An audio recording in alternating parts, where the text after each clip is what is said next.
RC-15 ఖచ్చితంగా వచ్చేస్తుంది. Game చేంజర్కి ఎలాంటి డోకా లేదు. కానీ రాకన్నా ముందు కూడా ఒక సినిమాకి హైప్ అంటే ఖచ్చితంగా అది బుచ్చిబాబుతోనే సాధ్యం అనుకోవచ్చు.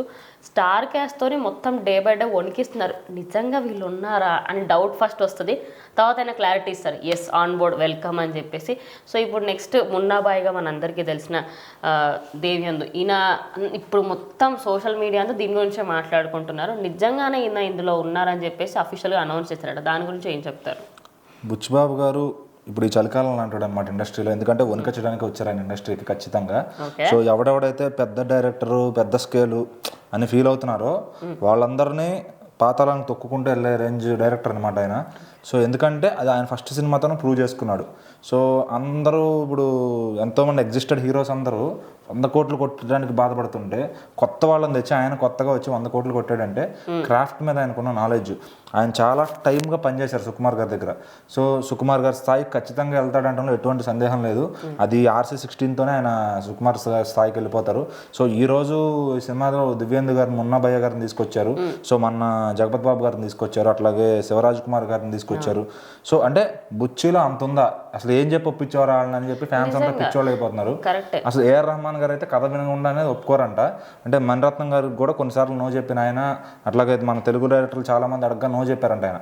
మరి బుచ్చిబాబు ఏం మ్యాజిక్ వేసాడు వీళ్ళందరికీ? అంటే నిజంగా కథలో అంత దమ్ముందా వీళ్ళందరూ, లేదంటే ఓన్లీ అంటే బుచ్చిబాబు గారిలో ఏం చూసి నమ్ముతున్నారు? అసలు ఆయన వెనకమాల ఎవరు ఉన్నారు అంటే రామ్ చరణ్ గారు ఉన్నారు, ఆయన బాక్స్ ఆఫీస్ చూసుకుంటారు బుచ్చిబాబు వెనకమాల ఉండి. బట్ వీళ్ళందరినీ ఒప్పించడానికి ఏంటి రీజన్? అసలు నిజంగానే స్టోరీలో అంత దమ్ము ఉందా? ఇప్పుడు అందరికన్నా దాని మీదే ఉంది. సో అవసరం లేకపోయినా కూడా చాలామంది సినిమాని ప్రమోట్ చేయడానికి ముందుకు వస్తున్నారు. ఎందుకంటే బుచ్చిబాబు గారు చూపిస్తున్న పొటెన్షియల్ అలా ఉంది సినిమాకి. ఖచ్చితంగా ఈ సినిమా ఒక ఇండస్ట్రీలో ఒక బిగ్ థింగ్ అవ్వబోతుందని చెప్పొచ్చు. ఓకే, అంటే ఇప్పుడు ఏదైనా సినిమా వస్తుందంటే అప్డేట్స్ ఇస్తారు. ఎప్పుడో ఇంకా ఫ్యాన్స్ అడుక్కోవాలి వెళ్ళి. అంటే డైరెక్టర్స్ బేసిక్గా 70% రెడీ అయినాక అప్డేట్స్ ఇస్తారు. ఈయన ఎట్లా అంటే స్టార్టింగ్ నుంచే సినిమా ఇలా ఉండబోతుంది, నేను వీళ్ళతో చేస్తున్నా అంటే జనాలకి ఏంటంటే ఆయన దగ్గరగా ఉంటున్నాడు అనమాట. ఇప్పుడు ఫ్యాన్స్ దగ్గర కంటిన్యూస్గా ఉండాలి అంటే ఆయన ఇట్లా చెప్తేనే ఆ సినిమా పైన గ్రాఫ్ అనేది పెరుగుతుంది. సో మరి నెక్స్ట్ ఇంకే ట్విస్ట్ ఇవ్వబోతున్నారు ఏంటి అనే దాని గురించి చాలామంది వెయిట్ చేస్తున్నారు. సో నెక్స్ట్ దేని గురించి పెట్టబోతున్నారు అనుకోవచ్చు. అంటే జనరల్గా ఇప్పుడు సినిమాని ఫ్యాన్స్ మ్యాక్సిమం పుష్ చేస్తారు, తీసుకెళ్ళగలుగుతారు. బట్ ఫ్యాన్స్ని ఎంగేజ్ చేయడం కూడా చాలా ఇంపార్టెంట్. ఇప్పుడు ట్రెండ్ అంతా ఏం నడుస్తుందంటే అప్డేట్. ఏ సినిమా వచ్చినా దాని సాంగ్ అయినా టీజర్ అయినా దానికి వచ్చే ముందు అప్డేట్ ఇవ్వమని చెప్పి ఫ్యాన్స్ అంతా అడుగుతున్నారు. ఎందుకంటే సోషల్ మీడియాలో అందరూ కూడా యాక్టివ్ అవుతున్నారు అప్డేట్స్ కోసం. సో ఖచ్చితంగా అప్డేట్స్ ఇంత ముందుగా ఇవ్వడం అనేది చాలా మంచిదే. ఎందుకంటే ప్రతి స్టార్ క్యాస్ట్ని సింగిల్గా అప్డేట్ ఇస్తూ ఫ్యాన్స్తో నిజంగా ఎంగేజ్ అవుతున్నారు బుచ్చిబాబు గారు. సో ఖచ్చితంగా ఈ సినిమా నార్మల్ స్టోరీతోనే మన పక్కా తెలుగు స్టోరీతోనే పాన్ వరల్డ్ రేంజ్లో హైప్ క్రియేట్ చేయబోతున్నారు ఆయన. ఆల్రెడీ మన బిగ్ బాస్ కంటెస్టెంట్ ఆయన ఎవరో ఒకసారి చెప్తాడు, బుచ్చిబాబు గారిని కలిశాను, నాకు కుదిరితే ఛాన్స్ ఇస్తానన్నారు. సో మీకేంటన్నా మీరు పాన్ ఇండియా సినిమా చేస్తున్నారంటే కాదు పాన్ వరల్డ్ చేస్తున్నారని ఆయనతో చెప్పారంట. సో ఏంటంటే అంత కాన్ఫిడెన్స్ ఉంది బుచ్చిబాబు గారికి.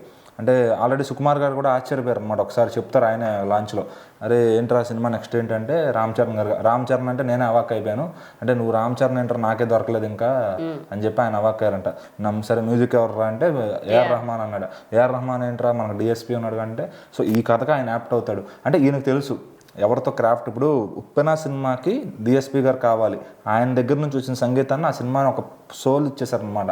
సో నిజంగా ఒక ఫస్ట్ సినిమాలా కాకుండా ఆల్రెడీ తెలిసిన డైరెక్టర్ ఉన్నాడు తీసినట్టు తీసాడు అనమాట. సో ఆయనకు ఆ గొప్పతనం ఎక్కడి నుంచి వచ్చిందంటే నిజంగా సుకుమార్ గారి దగ్గర నుంచి వచ్చింది. ఎందుకంటే సుకుమార్ గారి దగ్గర దాదాపు ఫస్ట్ సెకండ్ సినిమా దగ్గర నుంచి ఉన్నట్టంట ఆయన ట్రావెల్. ఆయన స్టూడెంట్ అంత సినిమాల్లోకి రాకముందు ఆయనకి. సో తర్వాత ఏంటంటే ఇంకా ఆయనతో ట్రావెల్ చేస్తూ 1 సినిమా అప్పుడు మహేష్ బాబు గారితో పనిచేశారు, నానక్ ప్రేమతో అప్పుడు NTR గారితో, రంగస్థలం అప్పుడు చరణ్ గారితో పనిచేసి. సో ఈ హీరోలందరూ ఆయనకి కొత్త కాదు. అంటే ఆల్రెడీ పనిచేసిన అసిస్టెంట్గా ఆయన వాళ్ళకి సీన్స్ చెప్పడం, ఈయన చేసిన పని చాలా పని చేశాడు వాళ్ళతో.